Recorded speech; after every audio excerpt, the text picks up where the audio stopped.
6월 27일 라이드 앤 딜라이트 말씀 묵상 시작하겠습니다.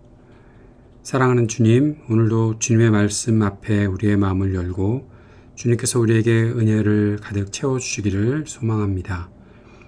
우리에게 말씀하여 주실 때 주님께서 주신 지혜로 말씀을 깨달으며 주님께서 주시는 힘으로 순종하며 살아갈 수 있도록 하시고 오늘도 우리를 성령으로 충만하게 하옵소서. 예수님 이름으로 기도합니다.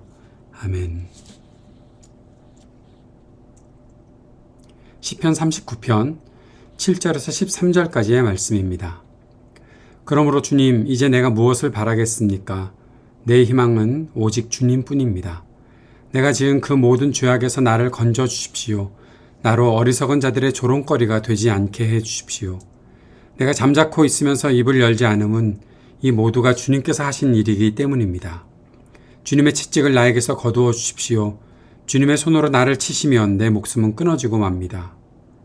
주님께서 인간의 잘못을 벌하시고 그 아름다움을 조미 먹는 옷같이 삭게 하시니 인생이란 참으로 허무할 뿐입니다. 주님, 내 기도를 들어주십시오. 내 부르짖음에 귀를 기울여 주십시오. 내 눈물을 보시고 잠잠히 계시지 말아 주십시오. 나 또한 나의 모든 조상들처럼 떠돌면서 주님과 더불어 살아가는 길손과 나그네이기 때문입니다. 내가 떠나 없어지기 전에 다시 미소 지을 수 있도록 나에게서 눈길을 단 한 번만이라도 돌려주십시오. 아멘. 사람은 자신의 전성기에 기대어 살려는 욕망이 있다는 것을 시편 39편의 전반부를 통해서 잠시 살펴보았었습니다. 오늘 우리가 살펴보는 시편 39편 이 후반부의 말씀을 통해서 과연 우리는 무엇을 기다리고 또 무엇을 의지하고 살아야 하는가 생각해 볼 수 있으면 좋겠습니다. 사람이 어리석은 것은 인생의 전체와 과정을 생각하지 않고 찰나의 순간에 나타나는 결과만 의식하고 살려고 하는 것, 그것이 어리석은 사람의 모습이지요. 그래서 소위 전성기라고 하는 때가 나타나면 그것이 영원할 것처럼 어깨에 힘을 주고 살고 그 전성기가 지나거나 또는 아직 오지 않았다라고 생각하면 주눅이 들어서 비굴하게 살기도 합니다. 그러나 그러한 태도는 영원하시고 한결같으신 하나님 아버지 앞에 서기에는 어울리지 않는 태도이죠. 하나님은 우리 인생 전부를 보시는 분이십니다. 매 순간 모든 과정을 보시며 동행하시는 분이십니다. 그런 가운데서 우리의 부족함을 채우시고 우리를 구원하시는 분이 바로 우리의 하나님이십니다. 시인은 모든 것이 끝난 것 같은 절망적인 탄식을 했습니다. 그러나 그가 좌절로 인해서 원망하는 것이 아니라는 것을 시의 후반부를 읽으며 알 수 있습니다. 시인은 아직 희망이 있다고 말합니다. 바로 그 희망은 오직 그를 구원하시는 주님이십니다. 주님이 그의 희망이십니다. 자신은 죄로 인해 심각한 고통을 겪지만 모든 죄의 문제를 해결하시는 분이 바로 하나님이심을 철저히 믿고 고백합니다. 죄 때문에 근심하고 마음과 몸에 병이 생겨서 원수들의 조롱을 받을 처지이지만 하나님께서 그를 돌보시고 구원하시며 그의 삶을 새롭게 하실 것을 시인은 확신합니다. 시인은 죄 때문에 하나님으로부터 받는 책망과 징계가 얼마나 무서운지 알고 있습니다. 그래서 시인은 죄를 책망하시는 하나님으로부터 쉽게 도망치려고 하지 않지요. 어리석은 사람이라면 하나님께서 나의 죄를 책망하신다고 생각하면 쉽게 도망쳐 버릴 텐데 시인은 그러지 않았습니다. 그 모든 책망을 받고 그 안에서 정직하게 자백하고 자신의 잘못이 있고 자신의 부족함이 있다는 것을 하나님 앞에 자백하며 하나님께 용서를 구하고 자신을 구원해 주시기를 간청합니다. 자신이 회복되고 다시 미소 지을 수 있게 되는 일은 오직 하나님께서 자신에게 사랑의 말씀과 사랑의 눈길을 보내시는 것이라고 시인은 고백합니다. 바로 주님이 그를 구원하실 때 그가 웃을 수 있게 된다는 것이죠. 하나님께서는 우리가 회복되는 것을 원하십니다. 진정한 회복은 하나님의 은혜 안에 있다는 것을 우리가 잊지 말아야 할 것입니다. 세상이 줄 수 없는 평안을 하나님께서 주십니다. 이 시편을 묵상하면서 잊지 말아야 할 것을 생각해 봅니다. 첫째는 죄가 얼마나 우리의 삶과 마음을 고통스럽게 하는지 기억해야 한다는 것이죠. 죄는 우리 인생을 초라하게 만듭니다.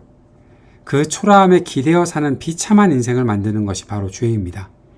그러나 우리가 꼭 기억해야 되는 두 번째는 우리 주님께서 우리를 그렇게 초라한 존재라고 생각하지 않으신다는 것입니다. 그래서 우리에게 주님은 구원의 길을 보이시고 우리와 동행하시고 우리가 끝까지 주님의 백성답게 옳은 길을 따르게 하십니다. 우리에게 참된 기쁨을 주시는 분이 바로 우리 하나님이십니다. 오늘 그 주님을 향해 우리의 마음을 열고 주님께서 우리를 돌보고 계심을, 그리고 주님께서 우리를 바라보고 계심을 기억하는 이 시간이 되었으면 좋겠습니다. 주님이 우리에게 다시 미소 지을 수 있게 하실 것입니다. 말씀을 기억하며 함께 기도합시다. 죄와 허무에 굴복하지 않고 주님의 말씀을 따르며 우리를 사랑하시는 주님과 날마다 동행하는 삶을 살게 하소서 기도드립시다. 그래서 우리가 하나님 나라 복음의 일에 쓰임받기를 원합니다. 기도했으면 좋겠습니다. 오늘도 이 땅을 위해 중보하면서 분열과 전쟁이 그치기를, 아픈 사람들이 치유되기를, 우리 삶에 터지는 희망이 있기를 위해 기도하고 우리 청년들에게 미래와 소망을 허락하시고 믿음과 지혜를 주소서 기도합시다. 약한 노인들 또 소외된 이웃들 적절하게 돌봄이 있게 하소서 기도하고 우리 교회가 주님께 쓰임받는 교회 되게 하소서 함께 기도하는 시간 갖도록 하겠습니다.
하늘에 계신 우리 아버지여, 이름이 거룩히 여김을 받으시오며 나라가 임하시오며 뜻이 하늘에서 이루어진 것 같이 땅에서도 이루어지이다.